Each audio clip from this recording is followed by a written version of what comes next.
வணக்கம், எல்லாரும் எப்படி இருக்கீங்க? நான் ரொம்ப நல்லா இருக்கேன். நீங்கள் எல்லாரும் நல்லா இருக்கீங்கன்னு நம்புகிறேன். தற்சார்பு வாழ்க்கை சேனலில் உங்கள் எல்லாரையும் சந்திக்கிறதுல மகிழ்ச்சி.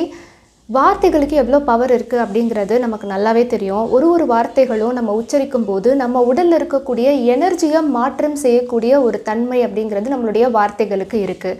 சப்கான்ஷியஸ் மெமரிஸில் நமக்கு நிறைய நம்ம சின்ன வயசுலேருந்து பார்த்த அனுபவங்கள் எல்லாமே நமக்கு மெமரிஸாக இருக்கும் இல்லையா? நம்ம ஒரு இலக்கு நிர்ணயிக்கிறோம், இதைத்தான் பண்ணணும் அப்படின்னு முடிவு பண்ணியாச்சு. ஆனால் அதை செய்யும்போது எந்த அளவுக்கு நம்மளால் 100% அட்டென்ஷனோட அந்த விஷயத்தை பயணம் பண்ண முடியுது? அந்த பாத்வே எப்படி இருக்குன்னு பார்த்தீங்கன்னா, பாசிட்டிவ் நெகட்டிவ் ரெண்டுமே இருக்கும். சில நேரத்தில் நம்ம நல்லா பண்ண முடியும், சில நேரத்தில் பண்ண முடியாமல் போகுது. கான்சன்ட்ரேஷன் குறையுது, டீவியேஷன் வருது. அதாவது நம்ம கவனம் செலுத்தும் போது கவனச்சிதறல்கள் ஏற்படுது. ஏன் அந்த கவனச்சிதறல் ஏற்படுது? நம்ம ஆசைப்படுறது என்ன? அந்த விஷயத்தை அடையணும் அப்படிங்கிறதான ஆசை. அப்போ அதிலே மட்டும் தானே ஃபோக்கஸ் இருக்கணும். ஏதாவது ஒரு விஷயத்தில் நம்ம கரெக்டாக ஃபிக்ஸ்டாக இருக்கணும் தானே. அப்போது ஏன் நமக்கு ஒரு விஷயத்தை செய்யும்போது கவனச்சிதறல்கள் வருது? கான்சன்ட்ரேஷன் மிஸ் ஆகிறதுக்கு காரணம் என்ன அப்படின்னு பார்த்தீங்கன்னா, சப்கான்ஷியஸில் இருக்கக்கூடிய பழைய மெமரிஸ் தான். இது வந்து நம்ம சின்ன வயசில் நம்ம ஃபேஸ் பண்ண பாஸ்ட் ஃபெயிலியர்ஸ் இருக்கு இல்லையா, தோல்விகள். இந்த மாதிரி தோல்விகளை அடையும் போது நமக்குள்ள ஒரு ரெக்கார்ட் க்ரியேட் ஆகுது. நான் இந்த விஷயத்தை முயற்சி செய்யும்போது எனக்கு ஒரு தோல்வி வந்துருச்சு அப்படிங்கிறது உள்ளுக்குள்ளே ரெக்கார்ட் ஆகிடுச்சா. இப்போ அதே விஷயத்தை நம்ம மறுபடியும் ஃப்யூச்சரில் பண்ணுறப்ப அந்த ரெக்கார்ட் கண்டிப்பாக அந்த மெமரிஸ்லேருந்து நமக்கு வெளியில் வரதான் செய்யும். ஸோ இந்த கவனச்சிதறல்கள் ஏற்படுது இல்லையா சப்கான்ஷியஸ் ரெக்கார்ட்லேருந்து, இதை சரி பண்ணுறதுக்கு, இதை குறைக்கிறதுக்கு நமக்கு தேவையான சுய பிரகடனங்கள் சொல்லிக்கிறது, இல்லை பிரார்த்தனை சொல்கிறது, நமக்கு தேவையான மந்திரங்களை உச்சரிக்கிறது, இந்த மாதிரி நம்மளுடைய அந்த கான்சன்ட்ரேஷனை அதிகப்படுத்துறதுக்கான சில வழிமுறைகளை நமக்கு கொடுத்துருக்காங்க இல்லையா. அதில் இன்றைக்கி நம்ம ஸ்விட்ச்வேர்ட்ஸ் அப்படிங்கிற ஒரு விஷயத்து மூலமாக எப்படி நம்மளோட கான்சன்ட்ரேஷனை அதிகரிக்கிறது, நம்மளோட கோல்ஸ் என்னவோ, நம்ம என்ன நினைக்கிறோமோ அந்த விஷயங்களை சரியாக அப்படியே ஃபுல் ஃபோக்கஸ்டோட பயணிக்கிறதுக்கான சில விஷயங்கள் தான் பார்க்க போகிறோம். ஸோ ஏற்கனவே ஸ்விட்ச்வேர்ட்ஸை பற்றி நம்ம நிறைய பார்த்துருக்குறோம். ஜேம்ஸ் டி மேங்கன் அப்படிங்கிறவர் தான் இந்த ஸ்விட்ச்வேர்ட்ஸை வந்து ஃபார்முலேட் பண்ணியிருக்காங்க. ஒரு சின்ன சின்ன வார்த்தைகளாக எடுத்து அதை கோர்வையாக ஒரு சென்டென்ஸ் மாதிரி அமைச்சு அதுக்கு பார்க்குறதுக்கு நமக்கு வெளிப்படையாக எந்த விதமான அர்த்தங்களும் இல்லாத மாதிரி தான் தெரியும். ஆனால் சப்கான்ஷியஸ் மெமரியில் இருக்கிற இந்த நெகட்டிவிட்டிஸ் எல்லாம் சரி பண்ணுறதுக்கு இந்த வார்த்தைகள் கண்டிப்பாக ரொம்பவே உதவியாக இருக்கும். ஸோ இன்றைக்கி ரொம்ப யூஸ்ஃபுல்லாக இருக்கக்கூடிய ஒரு 6 ஸ்விட்ச்வேர்ட்ஸை பற்றி தெரிஞ்சுக்க போகிறோம். அதுக்கு முன்னாடி இன்றைக்கான ஒரு புக் சஜஷன் என்ன அப்படிங்கிறத பார்த்துடலாம். நம்ம லைஃப்பில் அடுத்தவங்களோட கம்பேர் பண்ணி நம்ம கவலைப்படுறதை விட நேற்றை விட இன்றைக்கி நம்ம லைஃப்பில் ஒரு 1% பெட்டராக பெர்ஃபார்ம் பண்ண முடிஞ்சிச்சு அப்படின்னா கூட நம்ம நினச்ச விஷயங்களை கண்டிப்பாக அச்சீவ் பண்ண முடியும். ஸோ அந்த மாதிரி நீங்கள் உங்களுடைய லைஃப்பில் இம்ப்ரூவ்மெண்ட்டை நோக்கி பயணிக்கிறீங்க அப்படின்னா 10% பெட்டர் அப்படின்ற இந்த ஆடியோ புக்கை கேளுங்க. எப்படிலாம் நம்ம வாழ்க்கையில் முன்னேற்ற பாதையை நோக்கி போகலாம் அப்படின்ற அழகான வழிமுறைகள் எல்லாமே சொல்லியிருக்காங்க. இந்த மாதிரி சுய முன்னேற்ற புத்தகங்களை நீங்கள் கேட்கணும் அப்படின்னு நினச்சிங்கன்னா குக்கு எஃப்எம் ஆப்பை டவுன்லோட் பண்ணிக்கோங்க. டிஸ்கிரிப்ஷனில் லிங்க் கொடுத்துருக்கேன். சக்கி50 அப்படின்ற இந்த கூப்பன் கோடு யூஸ் பண்ணிக்கோங்க. மந்த்லி அண்ட் ஆனுவல் சப்ஸ்கிரிப்ஷனில் உங்களுக்கு 50% ஆஃபர் அவைல் பண்ணிக்கலாம். குக்கு எஃப்எம் கேளுங்கள், மனதிற்கு பிடித்ததை. ஸோ ஃபஸ்ட்டு ஸ்விட்ச்வேர்ட், நிம்மதியான சூழ்நிலை உருவாக்குறதுக்கு. ரொம்ப உங்களுக்கு வந்து கன்ஃபியூஷனாகவே இருக்குது, எந்த ஒரு விஷயத்துலையும் கான்சன்ட்ரேட் பண்ணவே முடியல, எல்லாமே ஒரு மாதிரி குழப்பமாக இருக்குது அப்படின்னா அந்த நேரத்தில் கொஞ்சம் நிம்மதியாக இருந்தால் போதும் அப்படிங்கிறது தான் நம்மளுடைய ஆசையாக இருக்கும். ஸோ இப்போதைக்கு அந்த கன்ஃபியூஷன்ஸ் எல்லாத்தையும் வச்சுட்டு கொஞ்சம் இந்த ப்ரெசன்ட் மூமெண்ட்டில் நான் கொஞ்சம் நிம்மதியாக இருக்கணும் அப்படிங்கிறதுக்கான ஒரு switchword. Great golden peace now here. Great golden peace now here. இதோட மீனிங் என்ன அப்படின்னு பார்த்தீங்கன்னா, ப்ரெசன்ட் மொமெண்ட்டில் அவேர்னஸோடு நம்ம இருக்கிறப்ப நமக்கு எந்த விதமான தேவையில்லாத பயமோ அதீத சிந்தனைகளோ நமக்கு இருக்காது. ப்ரெசன்ட் மொமெண்ட் அவேர்னஸ் அப்படின்னா நிகழ்காலத்தில் இப்போ இந்த நொடி பொழுதில் வாழக்கூடிய ஒரு வாழ்க்கை. இதை தமிழில் சொல்லணும் அப்படின்னு நினச்சிங்கன்னா அதீத நிம்மதி இப்பொழுது. அதீத நிம்மதி இப்பொழுது. இப்பொழுது அப்படிங்கிற இந்த வார்த்தையை உச்சரிக்கும் போது உங்கள் மனம் ப்ரெசன்ட் மொமெண்ட்டில் வந்துடும். ஸோ அதை நீங்கள் ஃபோக்கஸ் பண்ண ஆரம்பிச்சிட்டிங்க அப்படின்னா தேவையில்லாமல் பாஸ்ட்டோ இல்லை ஃப்யூச்சரோ அதீத சிந்தனைகள் கற்பனைகள் இதெல்லாம் அப்படியே அரெஸ்ட் ஆகிட்டு கொஞ்சம் கொஞ்சமாக ஸ்டாப் ஆக ஆரம்பித்து ப்ரெசன்ட் மொமெண்ட் நவ் அண்ட் ஹியரில் வந்துடும். ஸோ மைண்டு எப்போ வந்து நவ் அண்ட் ஹியர் அப்படின்ற இந்த ஸ்டேட்டுக்கு வருதோ அப்போ நமக்கு அதீத சிந்தனைகள் எல்லாம் குறைய ஆரம்பிச்சிச்சினாலே குழப்பங்கள் தீரும். அடுத்து 2வது ஸ்விட்ச்வேர்ட். நம்ம எல்லாருடைய பிரச்சனைகளுக்கும் காரணம் நாம் மட்டும்தான், வேறு யாருமே கிடையாது. நம்ம மற்றவங்கள சொல்கிறோம், இவங்கனால தான் இன்றைக்கி இந்த மாதிரி ஆச்சு அப்படின்னு நம்ம நிறைய பேர்த்த வந்து சொல்கிறோம் இல்லையா. ஆனால் அது எதுவுமே கிடையாது. எல்லாருடைய ப்ராப்ளம்க்கும் காரணம் அவங்கவுங்க மட்டும்தான். அப்போ இந்த மாதிரி ஒரு சில நல்ல விஷயங்கள் தேடி வரும்போது சில நேரத்தில் நம்ம ஒரு தடையை ஏற்படுத்துகிறோம் இல்லையா, பிளாக்கேஜஸ்.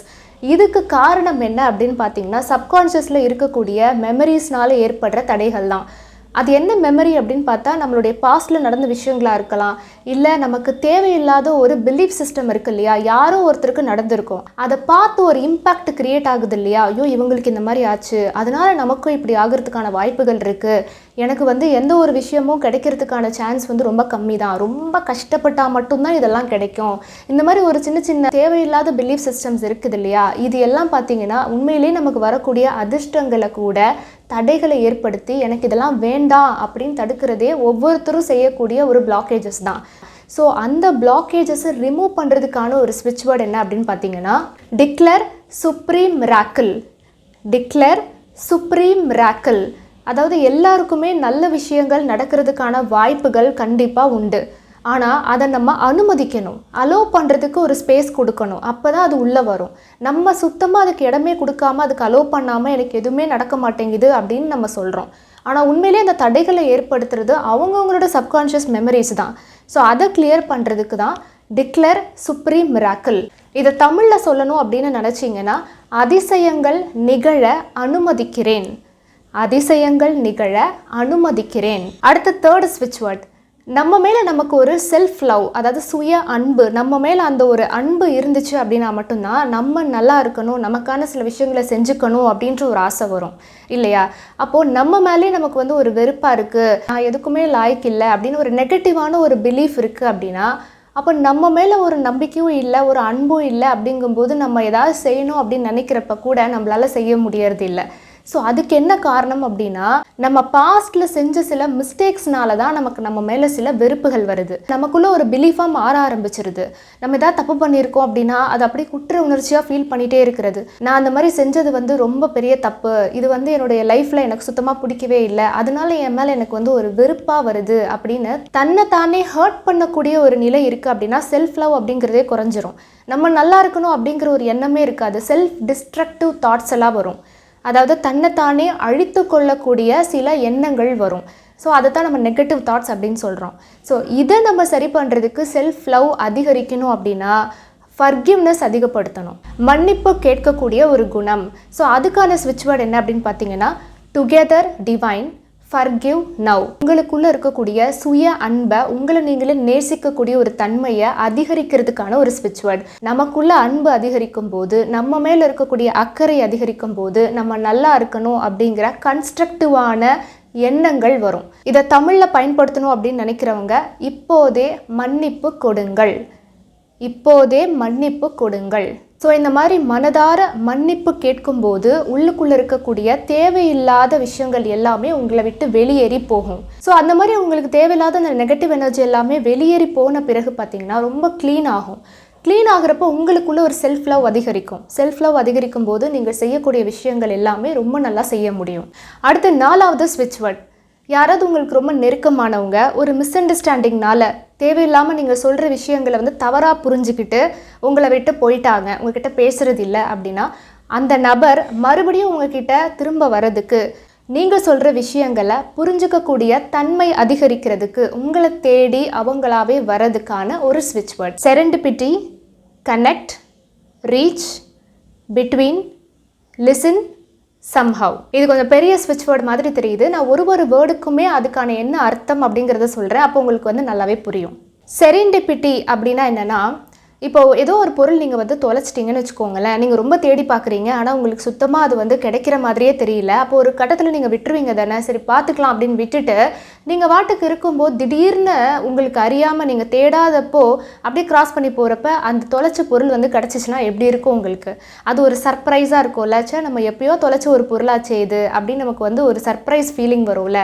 அந்த மாதிரி தொலைஞ்சு போன ஏதோ ஒன்று நீங்கள் தேடும்போது கிடைக்காதது, சரி அப்புறம் பார்த்துக்கலான்னு விட்டதுக்கு அப்புறமா நீங்கள் தேடாமல் இருக்கிற சமயத்தில் திடீர்னு சர்ப்ரைஸாக உங்களுக்கு கிடைக்குது அப்படின்னா எவ்வளோ ஒரு ஹாப்பினஸ் இருக்குமோ அதை தான் செரண்டிபிட்டி அப்படின்னு சொல்லுவாங்க. ஸோ இந்த கனெக்ட், ரீச் இந்த மீனிங்லாம் பார்த்தீங்கன்னா வந்து சேரணும், கனெக்ட் ஆகணும், உங்கள் கிட்ட வரணும் அப்படிங்கிறதுக்கான மீனிங். லிசன், சம்ஹவ், அதாவது மிஸ் அண்டர்ஸ்டாண்டிங் சரியாகி நீங்கள் என்ன சொல்கிறீங்களோ அதை கேட்கக்கூடிய தன்மைக்கு அவங்க வரணும். ஸோ நீங்கள் என்ன சொல்ல வரீங்களோ அதை அவங்க கேட்கக்கூடிய தன்மையில் இருந்தால் மட்டும்தான் நீங்கள் சொல்கிறது எல்லாத்தையும் கிரகிச்சிக்கிட்டு உங்கள் பக்கம் நியாயம் இருக்குது அப்படிங்கிறத புரிஞ்சுக்குவாங்க இல்லையா.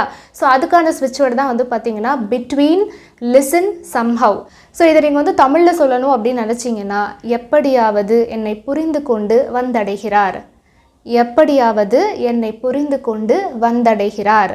ஸோ இந்த மாதிரி நீங்கள் தமிழில் சொல்லிக்கலாம். இங்கிலீஷில் serendipity, connect, reach, between, listen, somehow.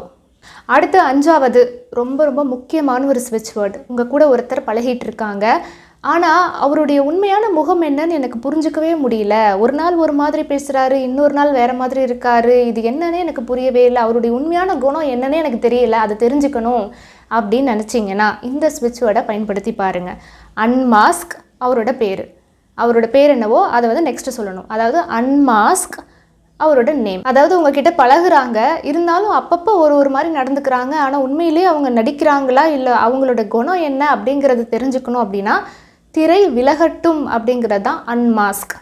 So இதை தமிழில் பயன்படுத்துகிறவங்க முகத்திரையை விலக்கு, முகத்திரையை விலக்கு, அவங்களோட பேரை நீங்கள் ஆட் பண்ணிக்கலாம். ஒரு சில நிகழ்வுகள் மூலமாக அவங்களோட உண்மையான குணம் என்ன அப்படிங்கிறது தெரிஞ்சுக்கிறதுக்கான வாய்ப்புகள் இருக்குது. அடுத்து 6வது, முக்கியமான ஏதாவது ஒரு டெசிஷன் எடுக்கும்போது எந்த பாதையில் போகிறதுனே தெரியல, நடுவில் நின்று ஸ்டக்கப் ஆன மாதிரி இருக்குது, எது சரியானதாக இருக்குங்கிற ஒரு கன்ஃபியூஷன் இருக்குது, குழப்பங்கள் தீரணும் அப்படின்னு நினச்சிங்கன்னா divine, help, crystal, point, guide, bring, help, now.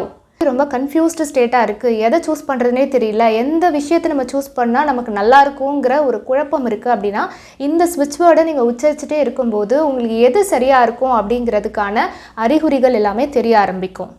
பேராற்றல் என்னை சரியான பாதையில் வழி நடத்துகிறது, பேராற்றல் என்னை சரியான பாதையில் வழி நடத்துகிறது. ஸோ இந்த ஸ்விட்ச் வேர்டை நீங்கள் தமிழில் இப்படி யூஸ் பண்ணிக்கலாம்.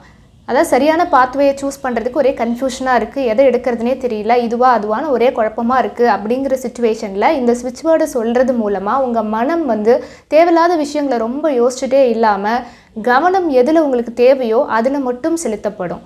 ஸோ அந்த மாதிரி கான்சன்ட்ரேஷன் உங்களுக்கு நல்லாவே வர ஆரம்பிக்கும் போது எது உங்களுக்கு கரெக்டாக இருக்கும் அப்படின்ற அந்த டெசிஷனை சூஸ் பண்ணுறதுக்கான விஷயங்கள் எல்லாமே உங்களுக்கு தெரிய ஆரம்பிக்கும். ஸோ இன்றைக்கி நம்ம எல்லாருக்கும் தேவைப்படக்கூடிய ஒரு 6 ஸ்விட்ச் வேர்ட்ஸை பற்றி பார்த்தோம், அதோடைய தமிழ் மீனிங்கோடு சேர்த்து பார்த்துருக்கோம். ஸோ கண்டிப்பாக இந்த பதிவு உங்களுக்கு பயனுள்ளதாக இருந்திருக்கும் அப்படின்னு நினைக்கிறேன். மீண்டும் இதே போல் ஒரு சூப்பரான பதிவில் உங்கள் எல்லாரையும் சந்திக்கிறேன். நன்றி, வாழ்க வளமுடன்.